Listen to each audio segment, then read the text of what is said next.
नमस्कार दोस्तों, मैं अपने YouTube चैनल कहानी नई पुरानी में आपका हार्दिक स्वागत करता हूं। और आज जो कहानी सुनाने जा रहा हूं उसका नाम है दरोगा जी। तो आइए शुरू करते हैं हम अपनी आज की कहानी। एक दिन मैं शाम को किसी ज़रूरी काम से तांगे में बैठा हुआ जा रहा था कि रास्ते में एक और महाशय तांगे पर आ बैठे। तांगे वाला उन्हें बिठाना तो नहीं चाहता था, लेकिन इनकार भी नहीं कर सकता था। पुलिस के आदमी से झगड़ा कौन मोल ले। वह साहब किसी थाने के दरोगा थे और किसी मुकदमे में पैरवी करने के लिए सदर आए हुए थे। मेरी आदत है कि मैं पुलिस वालों से कम बोलता हूँ। सच पूछिए तो मैं उनकी सूरत से भी नफरत करता हूँ। उनके हाथों प्रजा को कितने कष्ट उठाने पड़ते हैं, इसका अनुभव मैं इस जीवन में कई बार कर चुका हूँ। मैं उनकी ओर मुँह फेर कर एक और बैठ गया।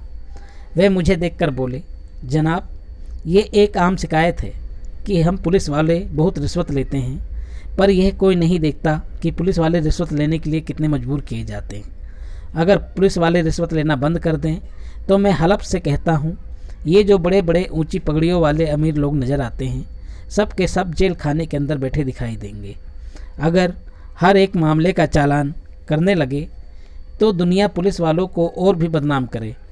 आपको यकीन ना आएगा जनाब, रुपयों की थैलियाँ गले लगाई जाती हैं। हमारे इनकार करने पर चारों ओर से ऐसे दबाव पड़ते हैं कि लाचार होकर हमें लेना ही पड़ता है। दरोगा जी की बात सुनकर मैंने उपहास के भाव में कहा, जो काम रुपया लेकर किया जा सकता है वही बिना रुपया लिए भी तो किया जा सकता है। दरोगा जी बोले, वह तो गुनाह होगा। पुलिस का आदमी इतना कट्टर देवता नहीं होता, और जहाँ तक मेरा ख्याल है कि शायद कोई इंसान भी इतना बेलौस नहीं हो सकता। मैंने सींगे वालों को देखा है, लेकिन मुझे तो कोई ऐसा देवता नज़र नहीं आया। दरोगा जी ये कह ही रहे थे कि तभी एक मियाँ साहब लंबी अचकन पहने, तुर्की टोपी लगाए, तांगे के सामने से निकले। दरोगा जी ने देखकर उन्हें सलाम किया और शायद हालचाल पूछना चाहते थे कि मियाँ साहब ने सलाम का जवाब गालियों से देना शुरू कर दिया। जब तांगा कुछ कदम आगे निकल आया तो मियाँ साहब एक बड़ा पत्थर लेकर तांगे के पीछे भागे। यह देख तांगे वाले ने घोड़ों को चाबुक मारकर और तेज़ दौड़ा दिया। मियाँ साहब भी तांगे के पीछे पीछे दौड़े और पत्थर फेंक कर मारा। मेरा सिर बाल बाल बच गया। फिर उसने दूसरा पत्थर उठाया और तेज़ी से भागते हुए पत्थर इतनी ज़ोर से फेंका कि वह सीधा दरोगा जी के घुटने पर लगा। वह और पत्थर मारता, तब तक तांगा बहुत आगे निकल चुका था, लेकिन वह अभी भी गालियाँ देता नजर आ रहा था। जब तक वह आदमी आंखों से ओझल ना हो गया, हम उसे एक हाथ में पत्थर उठाए और गालियां बकते ही देखते रहे। जब मेरा चित्त शांत हुआ तब मैंने दरोगा जी से पूछा, ये आदमी कौन है जनाब? मुझे तो ये पागल लगता है। दरोगा जी ने अपना घुटना सहलाते हुए कहा, ये पागल नहीं है, मेरा पुराना दुश्मन है। मैंने समझा था कि ये जालिम पिछली बातें भूल गया होगा, वरना मुझे क्या पड़ी थी कि मैं इसे सलाम करता। मैंने पूछा, ज़रूर आपने इसे किसी मुकदमे में सज़ा दिलाई होगी। दरोगा जी बोले, बड़ी लंबी दास्तान है जनाब, बस इतना ही समझ लीजिए कि इसका बस चले तो मुझे ज़िंदा ही निकल जाए। आप तो शौक की आग को और भड़का रहे हैं जनाब। अब तो ये दास्तान सुने बगैर मुझे तसल्ली ना होगी, मैंने कहा। तब दरोगा जी बोले, ठीक है, अगर तुम सुनना ही चाहते हो तो सुनो। कुछ वर्ष पहले मैं सदर में ही तैनात था। बेफिक्री के दिन थे, ताज़ा खून और एक मासूका से आँख लड़ गई। आज भी जब उस हसीना की याद आती है तो आंखों से आंसू निकल आते हैं। बाजारू औरतों में कहाँ इतनी हया, इतनी वफा, इतनी मुरव्वत मैंने नहीं देखी। 2 साल उसके साथ इतने लुत्फ से गुजारे कि आज भी उसकी याद करके रोता हूँ, मगर किस्से को बढ़ाऊँगा नहीं, वरना अधूरा ही रह जाएगा। मुख्तसर ये है कि 2 साल के बाद मेरे तबादले का हुक्म आ गया। उस वक्त दिल को जितना सदमा पहुँचा उसका जिक्र करने के लिए दफ्तर चाहिए। बस यही जी चाहता था कि इस्तीफ़ा दे दूं। उस हसीना ने जब ये खबर सुनी तो उसकी जान से निकल गई। सफ़र की तैयारी के लिए मुझे 3 दिन मिले थे। ये 3 दिन हमने मंसूबे बांधने में काट दिए। उस वक्त मुझे अनुभव हुआ कि औरतों को अक्ल से खाली समझने में हमने कितनी बड़ी गलती की। मेरे मंसूबे शेख चिल्ली कैसे होते थे, कलकत्ते से भाग चले, वहाँ कोई दुकान खोल दें, या इसी तरह कोई दूसरी तरवीज करता, लेकिन वो यही जवाब देती कि वहाँ जाकर काम करो, जब मकान का बंदोबस्त हो जाए तो मुझे बुला लेना, मैं चली आऊँगी। आखिर जुदाई की घड़ी आई। मुझे मालूम हो रहा था कि अब जान नहीं बचेगी। गाड़ी का समय निकला जा रहा था और मेरा उसके पास से उठने का मन ही नहीं कर रहा था। लेकिन मैं फिर किस्से को तूल देने लगा। खुलासा ये है कि मैं उसे 2-3 दिन में बुलाने का वादा करके रुखसत हुआ, लेकिन अफसोस वह 2-3 दिन कभी नहीं आए। पहले 5-10 दिन तो अफसरों से मिलने और उस इलाके की देखभाल में गुजरे। उसके बाद घर से खत आ गया कि तुम्हारी शादी तय हो गई है, रुखसत लेकर चले आओ। शादी की खुशी में उस वफा की देवी की मुझे फिक्र न रही। शादी करके महीने बाद में वापस लौटा तो बीवी साथ थी। रही सही याद भी जाती रही। महीने भर बाद मुझे उसका खत मिला, लेकिन मैंने उसके खत का जवाब नहीं दिया। मैं डर रहा था कि कहीं एक दिन वे आकर मेरे सर पर न सवार हो जाए। अगर ऐसा हो गया तो मैं बीबी को क्या मुंह दिखाऊंगा। 1 साल बाद मुझे एक काम से सदर आना पड़ा। उस समय मुझे उस औरत की याद आई। मैंने सोचा जरा चलकर देखना चाहिए कि वे किस हाल में हैं।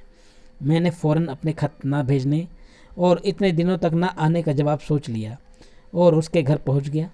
मैंने दरवाज़ा खटखटाया तो अंदर से आवाज़ आई, कौन है?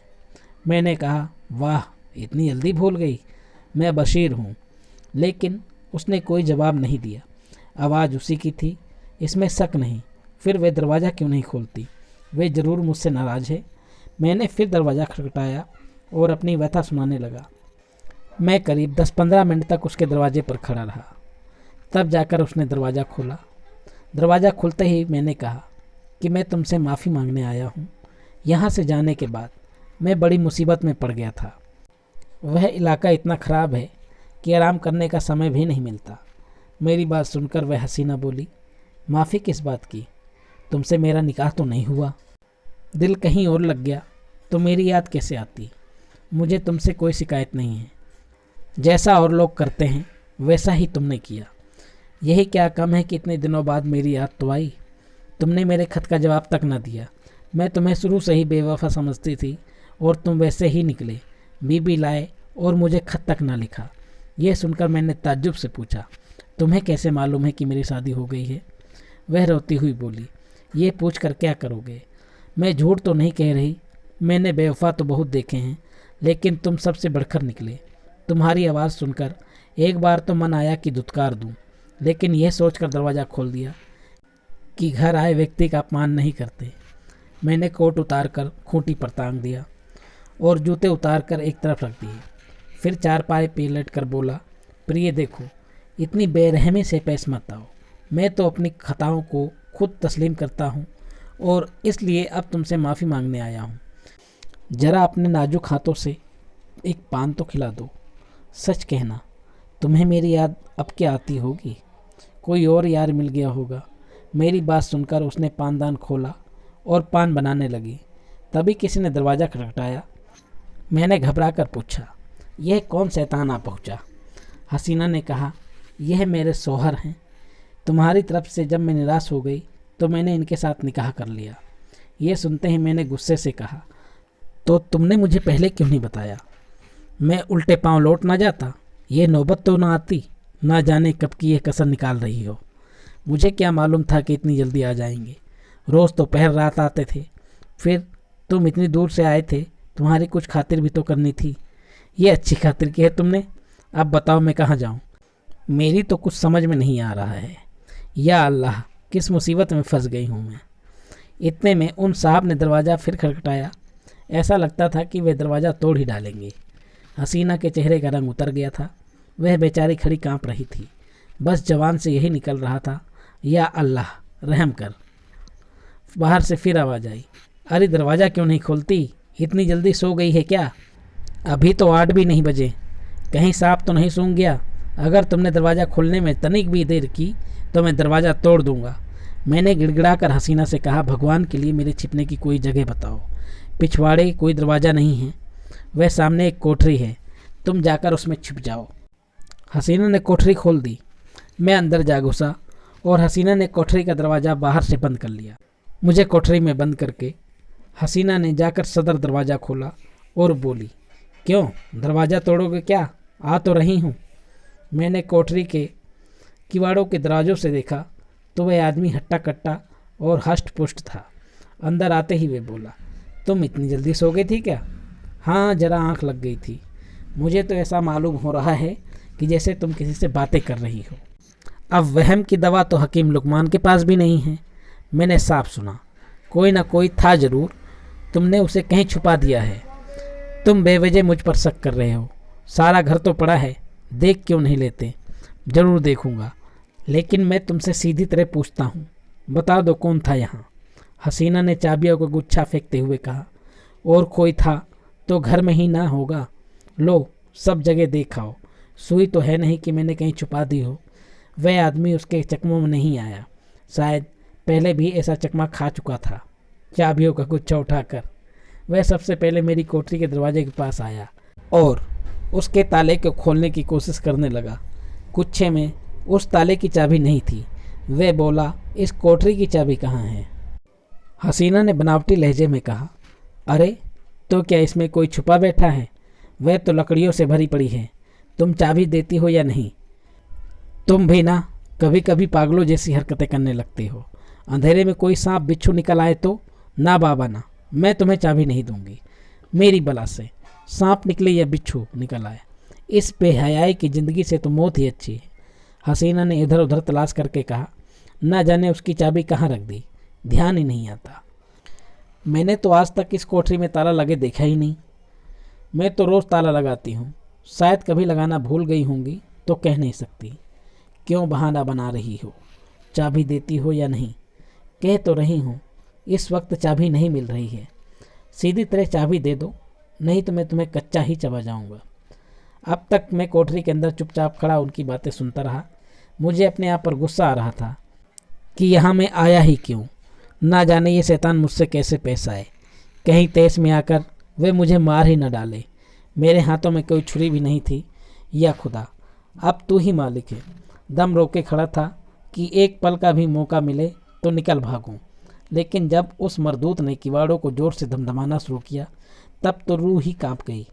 इधर उधर निगाह डाली कि किसी कोने में छिपने की जगह है या नहीं। किवाड़ के दरवाजे से कुछ रोशनी आ रही थी। ऊपर जो निगाह उठाई तो एक मचान सा दिखाई दिया। डूबते को तिनके का सहारा मिल गया। उचक कर चाहता था कि मैं ऊपर चढ़ जाऊं कि मचान पर एक आदमी को बैठे देखकर उस हालात में मेरे मुंह से चीख निकल गई। ये हजरत अचकन पहने, घड़ी लगाए, एक साफा बांधे, उकड़ू बैठे हुए थे। अब मुझे मालूम हुआ कि मेरे लिए दरवाज़ा खोलने में हसीना ने इतनी देर क्यों लगाई थी। मैं अभी उन्हें ही देख रहा था कि दरवाजे पर मूसल की चोटें पड़ने लगी। किवाड़ कमज़ोर थे ही, 2 ही 4 चोटों में ही किवाड़ टूट गए और वह शैतान लालटेन लिए कोठरी में घुस गया। उस समय मेरी क्या हालत थी इसका अंदाज़ा आप लगा नहीं सकते। उसने मुझे देखते ही लालटेन नीचे रखी और मेरी गर्दन पकड़कर बोला, अच्छा तो आप यहाँ तशरीफ़ रखे हैं, आइए आपकी थोड़ी खातिरदारी कर दूँ। ऐसे मेहमान रोज़ थोड़े ही मिलते हैं। ये कहते हुए उसने मेरा एक हाथ पकड़ा और इतनी जोर से बाहर की तरफ ढकेला कि मैं आंगन में औंधे मुँह जा गिरा। मैं अभी ज़मीन से उठने भी ना पाया था कि वह कसाई एक बड़ा सा चाकू लिए मेरी गर्दन पर आ पहुंचा। मगर जनाब, हूँ पुलिस का आदमी। उस समय मेरे दिमाग में एक तरकीब सूझ गई। उसने मेरी जान बचा ली, वरना आज मैं आपके साथ तांगे में ना बैठा होता। मैंने उससे हाथ जोड़कर कहा, हुजूर, मैं बिल्कुल बेकसूर हूँ। मैं तो मीर साहब के साथ आया था। मेरी बात सुनकर उसने गरज कर पूछा, कौन मीर साहब? मैंने जी कड़ा करके कहा, वही जो मचान पर बैठे हुए हैं। मैं तो उनका गुलाम हूँ, जहाँ वह हुक्म देंगे उनके साथ जाऊँगा। इसमें मेरी कोई गलती नहीं है। अच्छा, तो कोई मीर साहब भी मचान पर तशरीफ रखे हुए हैं? उसने मेरा हाथ पकड़ा और कोठरी में ले जाकर ऊपर मचान की ओर देखा। मीर साहब सिमटे सिमटाए भीगी बल्ले बने बैठे थे। उसने उनका हाथ पकड़ा और एक झटके से धम्म से नीचे गिरा दिया और उनकी धुनाई करते हुए बोला, तू कौन है बे, और यहाँ क्या करना आया था? जी, मैं, ये आदमी झूठा है, ये मेरा नौकर नहीं है, यही मुझे धोखा देकर यहाँ लाया है। ये क्यों नहीं कहता कि मज़े उड़ाने के लिए आया था, दूसरों पर इल्ज़ाम लगाकर अपनी जान बचाना चाहता है। ले तू भी क्या याद रखेगा कि किससे पाला पड़ा हुआ था। ये कहकर उस शैतान ने उसी चाकू से उन साहब की नाक काट दी और मैं मौका पाकर वहाँ से भाग गया। इसके बाद उन दोनों में कैसे छनी, हसीना के सिर पर क्या आफत आई, इसकी मुझे कोई जानकारी नहीं है। मैं तब से करीब 20 बार सदर आ चुका हूँ, लेकिन उधर भूल से भी नहीं गया। वे पत्थर फेंकने वाले हजरत वही हैं जिनकी नाक काटी गई थी। आज ना जाने कहाँ से दिख पड़े और मेरी सामत आई कि मैं उन्हें सलाम कर बैठा। आपने उनकी नाक की तरफ शायद ध्यान नहीं दिया। हाँ, अब मुझे ध्यान आया कि उस आदमी की नाक कुछ चिपटी तो थी, लेकिन तुमने उस गरीब के साथ ऐसा मजाक क्यों किया? तुम्हें ऐसा नहीं करना चाहिए था। तो और क्या करता? तुम दोनों ने मिलकर उस आदमी को दबा क्यों नहीं दिया? ज़रूर दबा देते, लेकिन चोर का दिल आधा होता है। उस समय तो अपनी अपनी पड़ी थी कि मुकाबला करने की सुस्ती कहाँ से। अगर इस झमेले में पड़ जाता तो आबरू अलग जाती और नौकरी से अलग हाथ धोना पड़ता। लेकिन अब इस आदमी से होशियार रहना पड़ेगा। इतने में चौक आ गया था और हम दोनों तांगे से उतरकर अपनी अपनी राह पर चल पड़े। दोस्तों, इसी के साथ ये कहानी ख़त्म होती है। अगर कहानी अच्छी लगे तो आप मेरे इस चैनल को लाइक व सब्सक्राइब कर सकते हैं और मिलते हैं अगली नई कहानी में। तब तक के लिए मुझे आज्ञा दें। धन्यवाद। दोस्तों, आप कहानी सुनने के बाद अपना कमेंट दें कि आपको ये कहानी कैसी लगी।